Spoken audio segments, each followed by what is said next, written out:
Welcome back. Hydraa నోటీసులు జారీ చేయడంపై సీఎం సోదరుడు తిరుపతి రెడ్డి స్పందించారు. 2015లో అమర్ సొసైటీలో నివాసం కొన్నారని, కొనుగోలు సమయంలో ఎఫ్టీఎల్లో ఉందనే సమాచారం లేదన్నారు. ఎఫ్టీఎల్లో ఉంటే ఎలాంటి చర్యలు తీసుకున్నా అభ్యంతరం లేదని ఆయన పేర్కొన్నారు. కాగా ఎఫ్టీఎల్ పరిధిలో ఉన్న ఈ ఇంటిని నెల రోజులుగా కూల్చేయాలని అధికారులు నోటీసులు ఇచ్చారు.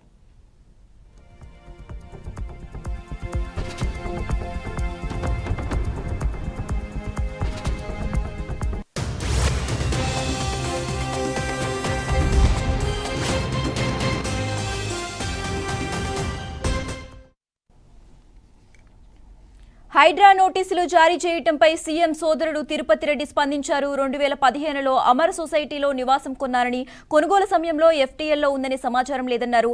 ఎఫ్టీఎల్లో ఉంటే ఎలాంటి చర్యలు తీసుకున్నా అభ్యంతరం లేదని ఆయన పేర్కొన్నారు. కాగా ఎఫ్టీఎల్ పరిధిలో ఉన్న ఈ ఇంటిని నెల రోజులుగా కూల్చేయాలని అధికారులు నోటీసులు ఇచ్చారు.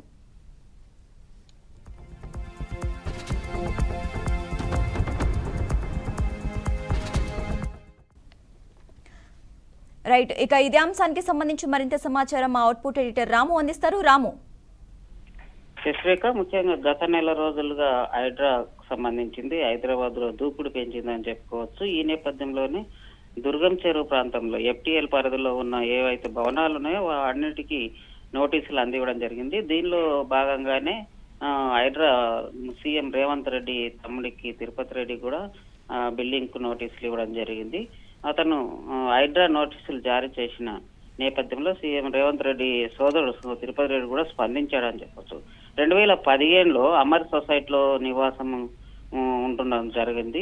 అదే సమయంలోనే కొనుగోలు చేయడం జరిగింది.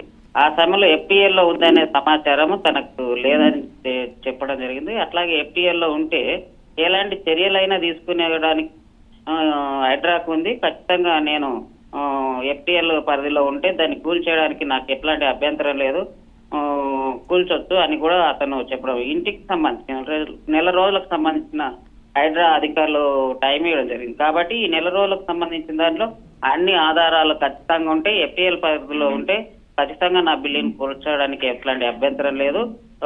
హైదరాబాద్ కు సంబంధించిన దాంట్లో పరిరక్షణ నేపథ్యంలో ఏదైనా సరే హైడ్రాకు సంబంధించిన పూర్తి స్థాయిలో సహాయ సహకారాలు అందిస్తాం. ఎవరైనా సరే, ఎంతటి వారైనా సరే బిల్డింగ్ కూల్చడానికి మాకు ఎట్లాంటి అభ్యంతరం లేదు. అక్రమ నిర్మాణాలు ఉంటే ఖచ్చితంగా హైడ్రా కూల్చొచ్చు. నెల రోజులకు సంబంధించిన ఏదైతే ఉందో ఆ టైంలో మాకు సంబంధించిన ఏర్పాట్లు మేము చేసుకుంటాము. దానికి బిల్డింగ్లు కూల్చడానికి పూర్తి సహాయ సహకారాలు నా వైపు నుంచి అందిస్తానని తిరుపతి రెడ్డి తెలియజేయడం జరిగింది. Okay, right, thanks for updates Ramu.